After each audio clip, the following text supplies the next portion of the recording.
Y bueno, ya recibimos en estudio a nuestro invitado de lujo, ya lo estuvimos anunciando al inicio del programa. Es un honor realmente recibir en los estudios de BM Online al destacado profesor doctor Luis Enrique Chase Plate, quien tiene una importante trayectoria en los ámbitos jurídico, político y de la docencia. Vamos a leer brevemente su currículum. Abogado por la Universidad Nacional de Asunción, doctor en Ciencias Jurídicas, su tesis doctoral mereció la calificación máxima de summa cum laude, profesor titular de Derecho Administrativo y Constitucional de la Facultad de Derecho de la Universidad Nacional de Asunción, presidente del Instituto Paraguayo de Derecho Administrativo y Constitucional, miembro de número de la Academia Paraguaya de Derecho y Ciencias Sociales, ex viceministro de Relaciones Exteriores, ex ministro sustituto de Relaciones Exteriores, ex presidente del Jurado de Enjuiciamiento de Magistrados, ex juez árbitro del Mercosur, ex magistrado judicial, ex embajador de Paraguay ante la Organización de los Estados Americanos OEA en Washington, D.C., ex embajador de Paraguay ante la República Oriental del Uruguay, ex secretario y jefe de gabinete del Ministerio de Relaciones Exteriores, ex asesor del Ministerio de Relaciones Exteriores, ex abogado integrante de la defensa de Paraguay ante los tribunales de Ginebra, Suiza. Pasantía y estudio en la Corte Internacional de Justicia de La Haya, expresidente del Tribunal de Conducta de la Asociación Nacional Republicana Partido Colorado, exprofesor de Derecho Internacional Público de la Academia Diplomática y Consular del Ministerio de Relaciones Exteriores, exprofesor de la Academia Militar Mariscal Francisco Solano López, exprofesor del Colegio Nacional de la Capital, ex columnista del diario BC Color sobre temas de derecho y asuntos internacionales. Por otra parte, autor de obras de derecho constitucional y de derecho administrativo. ¡Qué currículum, doctor Chase! Bienvenido a BM Online. Qué placer tenerlo acá. Lo primero que tengo que hacer es agradecerte, Alicia, por esta invitación que me honra, y también a el director, que es Bruno Massi, de destacada actuación en el Paraguay. Quien justamente está de cumpleaños hoy. Y está de cumpleaños hoy, y acá, como dijo el amigo, estuve en varias oportunidades aquí, en momentos difíciles de nuestro país, y bueno, estoy nuevamente acá y tengo el honor de haber sido invitada por una prestigiosa y conocida presentadora de nuestro país. Así que muchísimas gracias, Alicia, por esta invitación que me honra. Ok, muchísimas gracias, doctor Chase. Un privilegio tenerlo aquí. No es fácil dar con el doctor Chase, pues siempre está muy ocupado asesorando a presidentes, a expresidentes, a ministros. O sea, él tiene una agenda ocupadísima y bueno, se hizo de tiempo para hablar sobre el tema que nos ocupa hoy, que es el tema de Mercosur y Cancillería, ¿verdad? Vamos a hablar. Doctor, usted es palabra mayor para referirse al Mercosur, por lo que queremos brevemente nos comente cómo y cuándo se formó el Mercosur. Bueno, el Mercosur como tratado, como formación jurídica, se constituyó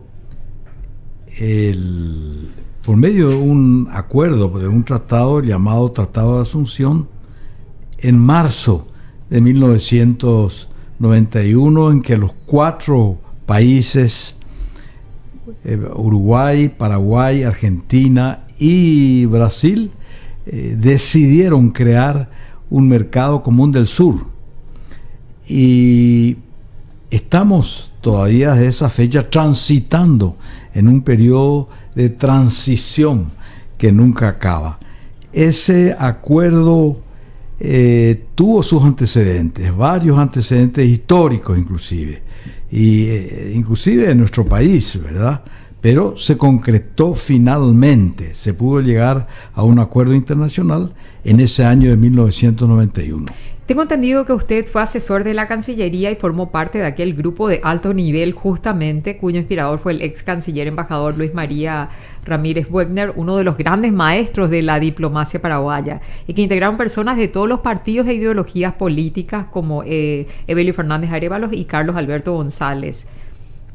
Sí, integré el grupo de alto nivel que se formó con destacadas personalidades, ex cancilleres inclusive, y allí estudiamos el pro y el contra del Mercosur. Fue una tarea de discusión, sí, de cambio de opiniones muy intensa, pero también trabajé como asesor de la Cancillería en la formación del tratado, sin intervenir completamente y teniendo algunas opiniones contrarias o alguna posición crítica al tratado. Claro. Hoy se realiza en Asunción justamente del Paraguay la cumbre del Mercosur, que esta cumbre, a su criterio, ¿será beneficiosa o no para Paraguay? Porque hay mucha polémica sobre el tema de los beneficios y las desventajas de formar parte del mercado común del sur. Yo creo, sí, hoy puedo hablar. Sí, por favor. No tengo de ninguna manera ninguna autoridad sobre mí, hablo con una libertad absoluta en mi país, independientemente, de manera que en los asesoramientos o las consultas que me hagan, lo digo exactamente como yo pienso. Sí. Realmente, yo en el año 2013 precisamente tuve una posición siendo columnista del diario ABC. Acá vamos a mostrar, justamente tenemos acá lo que usted escribió, la crítica. Sí. Si podemos mostrar. Que en pocas líneas resumo mi pensamiento sobre las cumbres y hago la pregunta de si realmente es un fracaso o es un éxito, ¿verdad? Bueno, hay opiniones divididas sobre las cumbres. En realidad, las cumbres, así como se realizan hoy,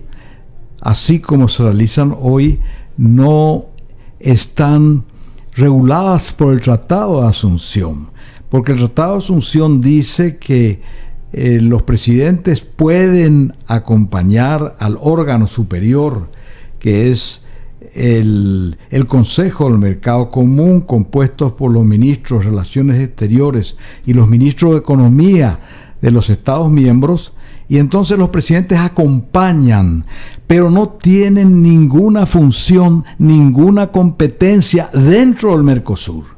Es una figura un poco decorativa, irrelevante desde el punto de vista del derecho internacional, sí, pero hoy en día, por medio de las cumbres de Mercosur, se hacen pronunciamientos sobre todos los temas. Pero como digo en el artículo, en aquella oportunidad, en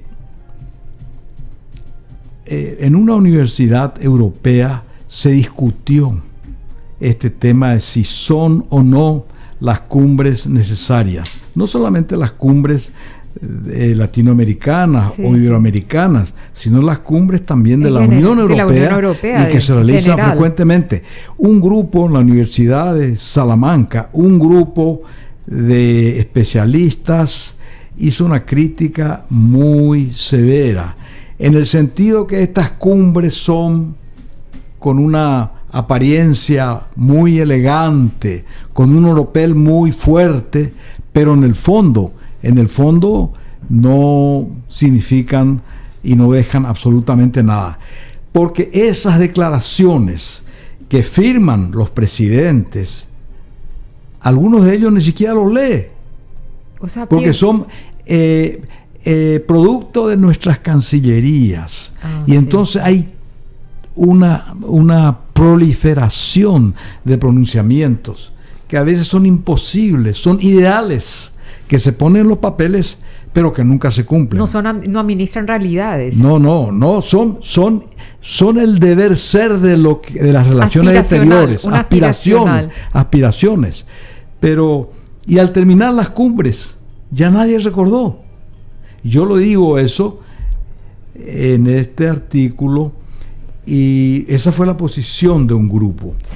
El otro grupo decía que hay que tomar el lado positivo de las cumbres, en el sentido de que las cumbres son un escenario, una oportunidad para lo que los presidentes, los cancilleres, los políticos de alto nivel puedan encontrarse, puedan conocerse, puedan dialogar, puedan transar y puedan referirse a los temas más importantes que interesan a nuestras naciones. O sea que también el lado positivo no es precisamente la larga lista de declaraciones, sino ese acercamiento, ese conocimiento que la política... es encontrarse de repente con el presidente tal, que uno puede hablar de otros temas que no estaban en la agenda. Yo creo que es mucho más importante esa relación personal, por ejemplo, entre el presidente del Paraguay y el presidente Bolsonaro en este momento, que todas esas declaraciones es importante, porque si hoy se pueden encontrar el presidente del Paraguay y el presidente del Brasil, pueden hablar de la cuestión del anexo C de Itaipú y pueden tal vez entre los dos lograr el encaminamiento de este problema. Es una puerta porque que se abre. Ni siquiera hay un equipo negociador hasta la fecha, imagínense. No, Itaipú está demorado y seguramente que así como se observa va a ser objeto de negociación ya el propio gobierno. Porque yo también tengo mis apreciaciones sobre las negociaciones de Itaipú. Tuve la oportunidad, la experiencia de acompañar al ex canciller Ramírez Boehner en varias de las negociaciones, ya sea en Río de Janeiro, en Brasilia, en Foz de Iguazú y en otros lugares, y conozco cómo es el temperamento del Brasil. Y además... Ya le tienen a Itamaraty detrás. Pero Itamaraty es una organización más burocrática que política. Ajá. Y entonces hay dentro de la historia del derecho internacional, en la historia de las relaciones internacionales, la forma como se han llegado a los grandes acuerdos, no como se quiere llegar o se quiere hacer en nuestro país. Yo creo que va a tener que llegarse a una diplomacia mucho más directa y más personal. Claro. Como se llegó, porque Itaipú es el acuerdo, es un tratado, un acuerdo de dos países beligerantes, la Argentina y el Brasil, que ambos sostenían que tenían la pertenencia y la soberanía de los Altos del Guairá. Nosotros nunca íbamos a poder lograr vencer al Brasil en una guerra, ¿verdad? Porque Brasil siempre en sus relaciones con los países limítrofes nunca disparó un tiro, pero siempre obtuvo lo que quiso. Claro. Y entonces hubo muy buenos negociadores. Es siempre el resultado de ese conflicto, y que llegamos primero al reconocimiento compartido del río Paraná. El río Paraná, el Brasil se apropiaba totalmente, y lógicamente después el aprovechamiento hidroeléctrico. Y acá hay que tener presente que nuestro país siempre sufrió en materia de navegación de los ríos. ¿Por qué con la Argentina, hoy en día tenemos la hidrovía que parte desde el Brasil, de Cáceres, un lugar que está situado ya en Brasil, que baja por el río Paraguay, sigue por el río Paraná y llega al río de la Plata. O sea que el río de la Plata en los tratados no forma parte de la hidrovía. Sin embargo, nosotros tenemos un tratado de navegación del año 1967 que declara, que establece la libre navegación del río Paraguay, del río Paraná, y también a la entrada del río de la Plata. De manera que, si bien hemos firmado un tratado, muchísimas veces no se ha cumplido por ya vemos entonces que no siempre son muy fructíferos los tratados, sino que hay que tratar de negociar de manera más directa según su criterio. Sí, así es, Alicia. Y esta cumbre de presidentes que se está desarrollando ahora, o sea, ¿cómo le ve usted? ¿Usted le ve que va a ser beneficiosa? El tratado establece un sistema de consenso para las resoluciones y tiene un órgano fundamental que no es de los presidentes, sino de los ministros de Relaciones Exteriores juntamente con los ministros de Economía. Los presidentes, dice el tratado, asisten o pueden ser convocados en esas reuniones, y es lo que ocurre ahora. Claro. Cada presidencia pro tempore tiene un plazo de 6 meses. Y Paraguay por orden culmina alfabético. ahora. Y ahora Sí. Paraguay deja y entra al siguiente en orden alfabético. Sí. Entonces se reúne en Asunción. Y es un medio, es un lugar para en algún momento hablar, ¿verdad? Una ocasión. Una ocasión para hablar. Sí. Pero muchas veces también hay poca ocasión porque a veces los presidentes están 1 o 2 horas y no tienen tiempo para armar una reunión. De hecho, hay muchos que van a venir horas nomás. Hoy se está discutiendo, creo que el presidente del Uruguay plantearía una cuestión que para ellos está caminando, que es la negociación directa de un miembro del Mercosur como es el Uruguay con un país no miembro como es China Popular. China, claro, China Popular. Con el gigante asiático. Con el gigante asiático. Resulta que el tratado, así como está ahora, no permite que uno de los miembros negocie individualmente. Directamente. Tienen que negociar los 4 consensuadamente. Consensuadamente. Y entonces el Uruguay sostiene, bueno, que ha llegado el momento de flexibilizar la capacidad. ¿Y qué cree de eso? ¿Cree que está bien o...? Bueno, yo creo que para nosotros en este momento es un dilema, un problema.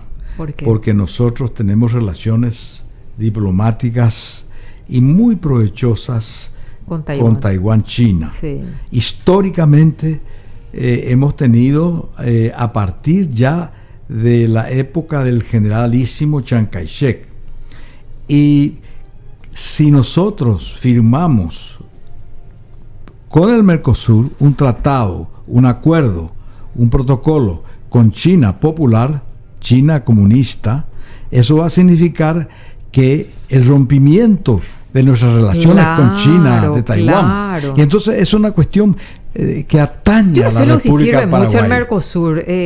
Para mí es una gran tontería. Mucho no ha ayudado al Paraguay. Es mi visión. Quizás sea una visión muy desde afuera, ¿verdad? Pero yo no he visto muchos beneficios para el Paraguay. Al contrario, muchas trabas y... No sé, me parece que uno tendría que poder negociar directamente con otros países. Sí, tu observación es muy inteligente y clara, Alicia. Llegaste al punto que es el tema de hoy en día. ¿Es el Mercosur, la pregunta, beneficioso para el Paraguay? Aquí estuvo, Bruno le hizo una entrevista al doctor Luis María Argaña, creo que era canciller en ese momento, una entrevista que ha sido difundida por todos lados. Sí. Y Bruno le preguntó esa misma pregunta y esa misma aseveración que está haciendo, lo hizo al doctor Argaña. Y el doctor Argaña fue crítico del Mercosur. Al contrario, él dijo que no íbamos a tener ninguna satisfacción, ningún provecho en este tratado. Sí, luego de esa fue toda una posición. Uno de los políticos, caudillos, uno de los estadistas, uno de los líderes de nuestro país, que tenía esa concepción, y así también hay otros eminentes ciudadanos que tienen una concepción diferente. Yo creo que la concepción más favorable es la de los economistas, pero aquellos que tienen una visión política, más allá de esa economía cercana, de la mini economía o de los mercados, que los mercados hoy nos pueden favorecer, mañana nos pueden ser adversos. Claro. La pregunta es si los mercados nacionales que establece el Mercosur son o no satisfactorios para nosotros. Y lógicamente esto es un debate que vamos a tener, Alicia, durante mucho tiempo, y que le has puesto el dedo en la llaga en lo que hoy se discute. Claro, porque sirve o no sirve, si no te sirve, pero negocia directamente con los países que te pueden ayudar más. No sé, creo yo, es mi humilde opinión, ¿verdad? No, es una opinión que se comprueba ahora con lo que ocurrió en Europa. Inglaterra, el Reino Unido, con el Brexit, salió de la Unión Europea. ¿Qué significa eso? El argumento es que no es beneficioso para Gran Bretaña. Claro. Ellos nunca aceptaron el euro, sigue con la libra, y jamás van a aceptar como isla muy independiente. Es un imperio, de verdad, el uso del euro. Y entonces eso es lo que nos da la pauta de lo que puede ocurrir también. Y ahora no sabemos cuál va a ser lo que va a pretender Uruguay si no tiene el compromiso de los países. Puede hasta llegar a renunciar al Mercosur. Claro, yo veo más o menos cercano hacia ahí, pero vamos a ver qué ocurre. ¿Y cuál es la diferencia entre Mercosur y la Unión Europea? Ya que hablamos del Brexit, hablamos de la Unión Europea también. Hay mucha... A nivel, en cuanto a la estructura orgánica más bien. Sí, hay mucha diferencia por la antigüedad de la formación. La Unión Europea ha tenido un proceso muy largo. Es un proceso que ha venido ya al concluir la Segunda Guerra Mundial. Nosotros comenzamos con el Mercosur recién en la década del 90. Sí. Empezamos a andar. Europa apenas termina la guerra y comienza a andar a través de varios acuerdos fundamentales. Porque ellos se dan cuenta que la guerra destrozó Europa. Y lógicamente había que poner un freno a esa rivalidad europea que es, por ejemplo, Alemania y Francia. Y lograron. Hay una diferencia enorme en cuanto a cómo se gobierna. Mercosur sigue siendo todavía, y yo lo dije en muchísimas oportunidades, Alicia, sigue siendo un sistema en donde tiene un gobierno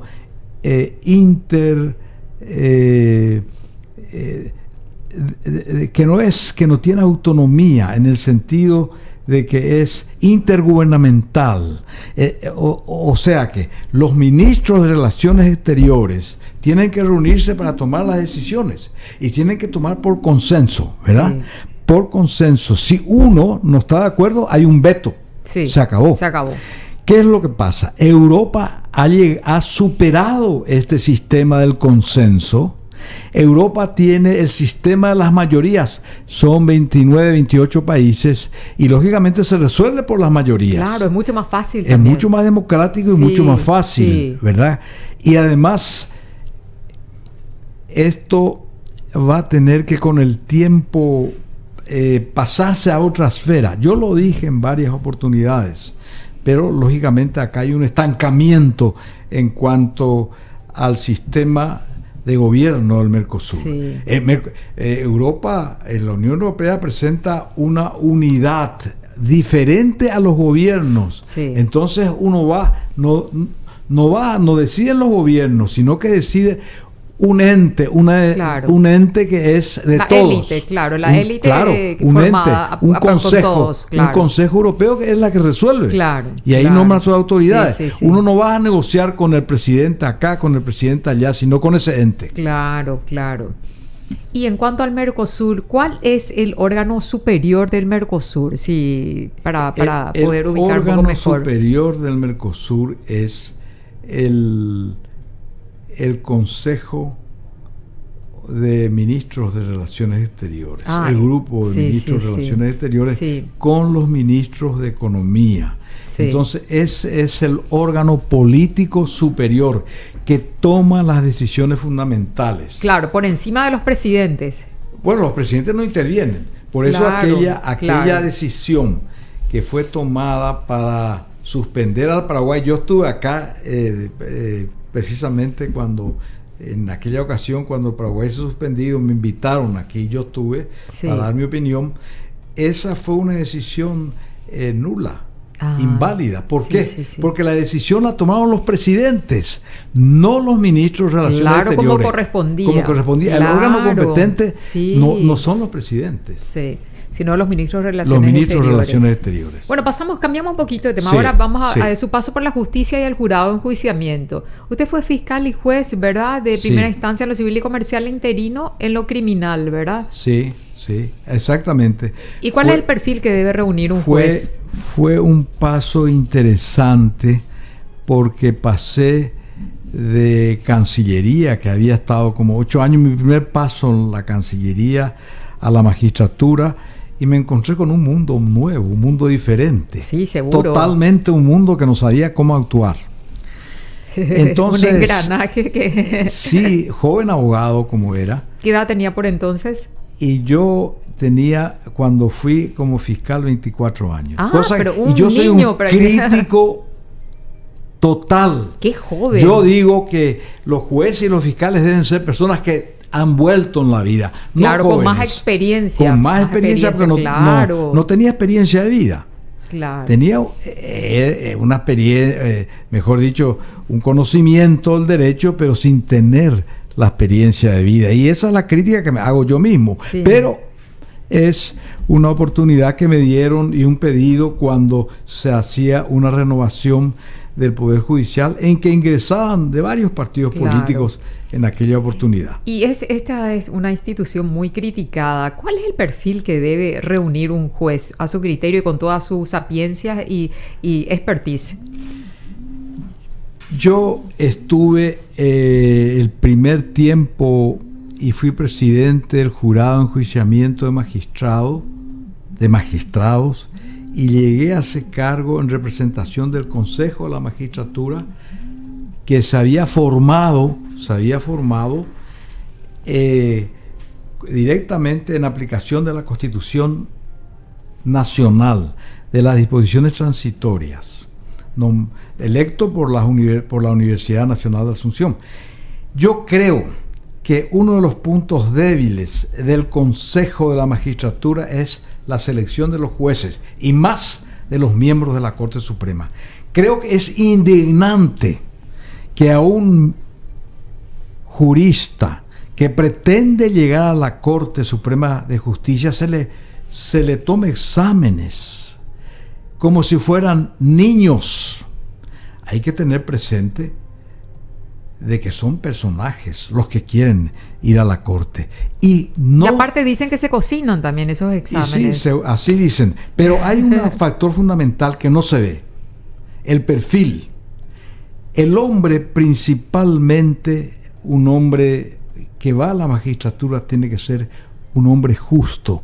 No precisamente un sabio, sino un hombre justo, un hombre que tenga vocación hacia la justicia. Y la justicia es dar a cada uno lo que le corresponde. La justicia como sentimiento, la justicia como valor, la justicia como aspiración humana. Sí, sí. Voy a poner un ejemplo. En los Estados Unidos de América y en la mayoría de los países democráticos, en la República Argentina, en Brasil, es el presidente, el sistema inglés, el sistema anglosajón, el presidente elige a una persona y lógicamente lo nombra con la aprobación del Senado. Él le defiende porque él tiene la obligación, hay una responsabilidad de una persona. Hoy no hay responsabilidad de nadie. No. Entonces hay una responsabilidad y él tiene que defenderlo ante el Senado de los Estados Unidos. Y en el Senado de los Estados Unidos no le preguntan nada del derecho, sino de qué política o cuál es la política que va a seguir en sus funciones. Y en cuanto a los procedimientos administrativos, doctor, ¿qué puede decirnos? Bueno, ahora hemos hecho un seminario internacional con destacados profesores, inclusive el rector de la Universidad de Salamanca, uno de los grandes profesores de la Universidad de La Coruña, de Chile, de Bolivia, de Uruguay, de Argentina, de México, ¿verdad? Para desglosar esta nueva ley que tenemos, la ley de procedimiento. Esto ha sido realmente una batalla y es un logro de una porción pequeña para juridizar, para armonizar, para legislar en la materia administrativa. Pero yo quiero decirte, Alicia, una cosa, que esta ley tiene dos cosas fundamentales. ¿Cuáles son? Una es la consagración de la dignidad humana. Eso es maravilloso. Ninguna ley habla de la dignidad humana. Cierto. Y el otro principio es el principio al derecho a la buena administración. Sí. Ese derecho, ninguna ley habla de eso, porque hay en esta materia toda una teoría, toda una doctrina, toda una legislación nueva en el mundo. Esto novedosísimo es novedosísimo. El derecho a la buena administración, que quiere decir que nosotros tenemos que exigir administración en el ámbito del Poder Ejecutivo, administración en el ámbito judicial, y también en esa labor que ejercen los legisladores. Claro, o sea, que le da un apoyo al ciudadano común de defenderse mejor ante la administración del Estado. Sí, porque en este momento estamos indefensos. Yo tengo un ejemplo personal que no sé si puedo decir. Pero por supuesto que sí. Tengo delante de mi edificio la construcción de los desagües pluviales. Estamos indefensos. Yo no he querido interponer una acción para paralizar la obra, porque entre paralizar la obra y seguir, creo que lo mejor es seguir. Pero hay una incomunicación, una falta de respeto realmente en la construcción de esa obra. ¿Por qué? Sí. Porque los vecinos no pueden salir. Los vecinos no saben cuándo va a terminar, cuándo va a empezar. Claro. Y entonces, o si no, te construyen un edificio, ahí al lado de tu casa hay una sola zona residencial. Y ese es realmente la falta de respeto a la dignidad humana. Claro. Y también una violación al principio de la buena al derecho a la buena administración del ciudadano. Yo creo que con esta ley, sí, Alicia, sí, vamos a tener los derechos o los recursos para impugnar las decisiones inválidas, las decisiones discrecionales que sean injustas, Usted arbitrarias. Es el redactor de esa ley. Sí, yo originalmente... ¿Y cuándo se va a implementar? Ya queremos saber eso. El proyectista de la ley en el Parlamento ha sido el que está en mi cátedra, un mozo de... yo le digo mozo porque es un jurista de primer nivel, Javier Parqué Villagra, pero he trabajado también con el doctor Marco Aurelio González Maldonado ante el Senado y ante la Cámara de Diputados, que me ha invitado, y ahí tuve la ocasión de exponer ante las comisiones de legislación y la Comisión de Asuntos Constitucionales en ambas cámaras. Sí. Y también puedo decir que la Cámara de Diputados me escuchó, me oyó, adoptó mi razonamiento y modificó lo que hubo que modificar. Y encima por unanimidad. Eso es increíble. Unanimidad. Y también en la Cámara de Senadores. El hoy miembro de la Corte Suprema de Justicia, que en ese momento era senador, el doctor, el último miembro designado, fue uno de los que defendió también el proyecto. Y varios de los senadores también defendieron el proyecto, de manera que eso en el fondo es una satisfacción. Otra cosa, yo siempre destaco las trayectorias porque no se estudia en vano. El profesor doctor Luis Enrique Chase Plate fue el sucesor en la cátedra de Derecho Administrativo del maestro don Salvador Villagra Mafio. Qué honor, porque es lo mismo que uno le reemplace a, no sé, a alguien que el aspiracional de uno, ¿verdad? El referente. Sí, yo tuve la suerte de trabajar.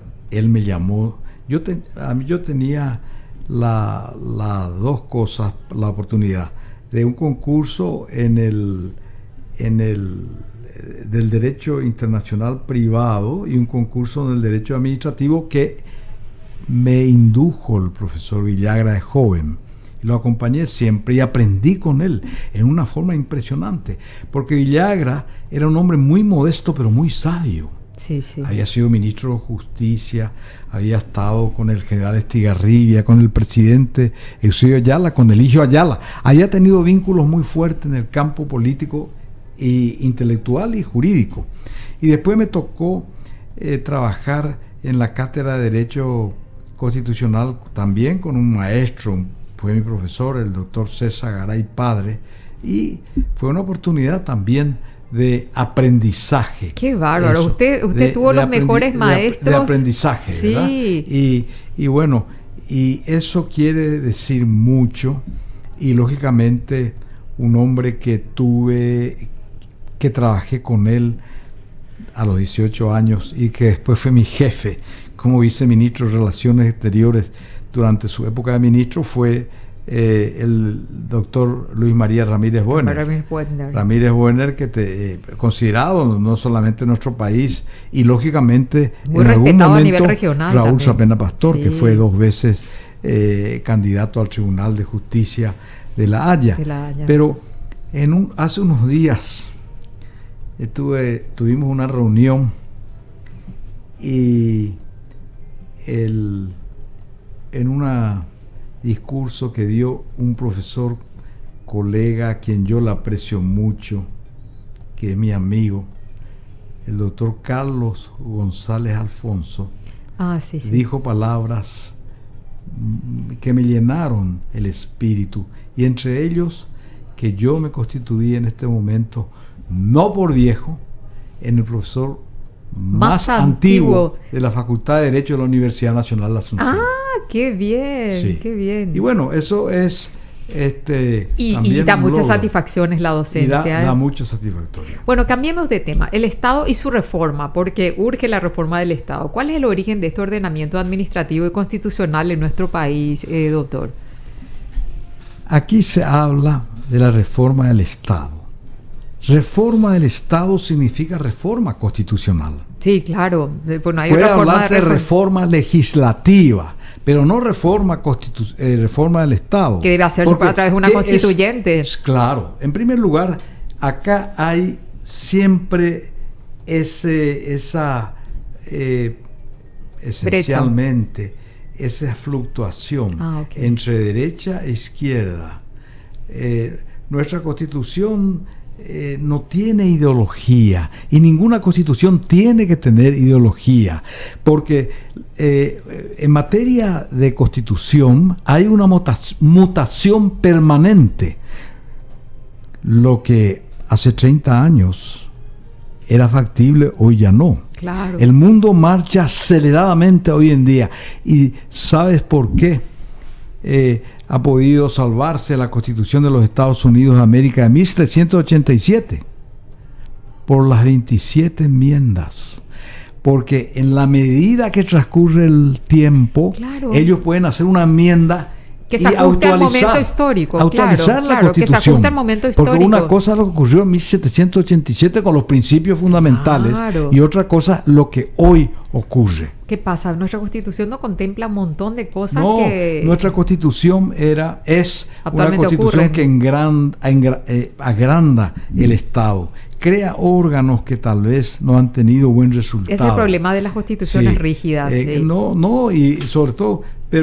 sobre todo que ha sido una constitución para un momento histórico determinado, ¿verdad? Y hoy, con el transcurso de los años, vemos que hay una necesidad de un cambio. O sea, se tendría que llamar a una convención constituyente. Hay que ver el momento en que se va a llamar, porque una convención tiene que ser un pacto. O sea que ya cuando va a una convención, tiene que haber un pacto político de los principales líderes políticos. Esto queremos. ¿Y qué líderes políticos tenemos en el Paraguay ahora? Por Dios. Pero esto queremos. Tiene que ir ya con una idea, con un proyecto firme de lo que queremos para nuestro país. Así se hizo la Constitución de los Estados Unidos de América, los padres de la patria. Y así se hizo aquella famosa Constitución de Alberdi. Sí. Inclusive en nuestra Constitución de 1870, que fue una copia de la Constitución de Alberdi, que a su vez es copia de la Constitución norteamericana, se nos trajo y prácticamente aprobamos literalmente. O sea que para ir a una convención se necesita que se pongan de acuerdo. Todas eso las es partes. esencial. No se puede llamar a una convención sin llegar a un acuerdo previo. ¿Qué queremos? ¿Qué vamos a hacer? Y no hacer como se hizo en el 91. Eran creo que 92 convencionales, de los cuales 20 sabían de qué se discutía. El resto cobraba. Figura decorativa. No puede ser. La Constitución, la Convención de los Estados Unidos de América no tuvo más de 50. Claro. Y otras convenciones muy importantes han sido de pocas personas. Ay, y es que para los temas principales en Paraguay no le dan la importancia. E inclusive en el tema del Tratado de Itaipú también ni siquiera tenemos un equipo negociador todavía conformado, y quién sabe quiénes. Yo hasta creo que en algún momento le pueden llegar a poner a cualquier político de turno para negociar, que no entienda nada y no sea un técnico. Yo creo que la negociación seguramente que tiene que estar en la cumbre, pero los que acompañen al presidente también tienen que ser políticos con conocimiento de la organización del Estado y del derecho internacional. Claro, y que por favor peleen por nuestros derechos, que ya no se firmen cosas que atenten contra nuestras propias necesidades. Aquí ocurre, Alicia, una cuestión. ¿Qué es lo que ocurre con Itaipú? En el año 2023 llegamos a deuda cero. No existen deudas en este momento, en el 93. O sea que toda la deuda va a estar pagada. Entonces, el componente del costo de la tarifa es la deuda. Desaparece la deuda y baja la tarifa. Entonces, como consecuencia, nosotros vamos a recibir menos. Claro, eso no nos conviene, por eso hay que renegociar el tratado. La posición de Paraguay fue mantener la tarifa. Pero ¿qué ocurre? El Brasil unilateralmente ya lo bajó en 2 oportunidades y eso ya no se vuelve atrás. Entonces, ¿cuál es la posición del Brasil? Brasil y los principales, y sobre todo dentro del PT, del Partido de los Trabajadores, dicen que ¿quién pagó la deuda? Se preguntan. Pagaron los consumidores del Brasil, no pagaron los consumidores paraguayos. Y entonces ellos hablan muy fuertemente de que nosotros no pagamos la deuda. Sí, pero el tratado siempre fue injusto. El tratado creo que es justo. La ejecución del tratado es. El tratado yo creo que son 25 artículos con igualdad de condiciones y de derechos para ambas partes. Lo que pasa es que con el transcurso del tiempo nos encontramos con un imperio. Yo tengo muy buenos amigos y quiero al Brasil. Tengo amigos en el Brasil en el campo diplomático y tengo amigos en el campo también académico, ¿verdad? He hablado en universidades brasileñas, pero el Brasil tiene una política que podemos llamar imperialista. Bueno, finalmente, doctor, y agradeciéndole su presencia, porque vamos a volver a esa ley de derecho administrativo.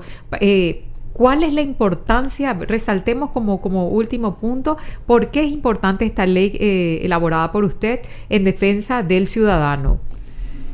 Esta ley, mirando a la cámara, por favor. Ley es muy importante porque nos lleva a un campo en que vamos a tener el derecho a la defensa frente a los actos administrativos de toda la administración.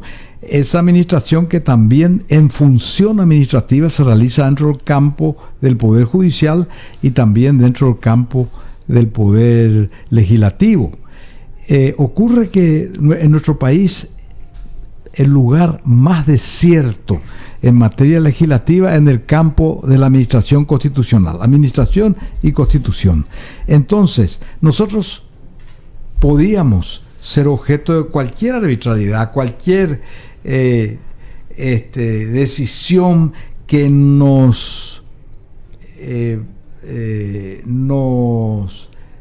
que sea dañina para nosotros, que nos ocasione un daño que puede ser un daño muy grave, un daño que no se pueda reparar. Entonces, tenemos la oportunidad de acudir a esa ley. Acudir a esta ley. Esta ley y sobre todo la defensa y la clarificación y poner límite a la autoridad. La autoridad con esta ley tiene límite. No puede hacer lo que quiere. ¿Y cuándo entraría en vigencia? El 29 de septiembre está en vigencia. El 29 de septiembre. Y quiero decirte algo, Alicia. Sí. Grupos de presión han tratado de enervar la aplicación de esta ley. No quiero decir qué ministerio, para que esta ley no tenga vigencia en tal o cual ministerio y que se siga por los reglamentos que ellos dictan. Entonces no tenemos la forma de defendernos. Y yo creo que este es un primer paso. El segundo paso. Y se avanza muchísimo porque habla de la dignidad del ciudadano, de la defensa del ciudadano y, o sea, uno de los pilares fundamentales cuando siempre la dignidad del ciudadano queda en un tercer o cuarto plano. Claro, porque tenemos que sufrir en la administración antes de esta ley las llamadas orcas caudinas. ¿Cuánto tiempo nos hacen esperar? Claro. Uno va a verla a un ministro, no le recibe, ni el secretario. O presenta una denuncia y nunca te responden. No. Es una cuestión de que se cumple aquello de que el funcionario del Estado es un servidor público. Sí. Él está porque debe servir al ciudadano y a la nación, no servirse. Y en otra ocasión vamos a hablar también sobre eso, sobre la función pública, porque, mira, doctor, le agradecemos muchísimo su tiempo, realmente muy clarificadoras, muy didácticas todas sus opiniones, y quién mejor que usted para hablar ahora en este momento que está la cumbre del Mercosur y hablar sobre eso y muchísimo más. Aprovechamos su venida acá para preguntarle sobre todo un poco y ya vamos a tenerlo para un próximo encuentro. Muchísimas gracias. Yo quiero agradecerte, Alicia, porque sé que como alumna sos abogada, distinguida abogada, y que en la Facultad de Derecho fuiste brillante porque te resaltaste no solamente por tu conocimiento, sino por los trabajos que hiciste en las materias internacional, constitucional o administrativa, de manera, y otra cosa más, que en tus trabajos tenías una redacción que pocos pueden tener hoy en día. Así que yo te felicito también. Doctor. Y tu rol de periodista ha sido exitoso, así que te felicito, muchas gracias. Te agradezco y decirte que siempre he admirado tu trayectoria. Muchísimas gracias. Gracias a usted, doctor.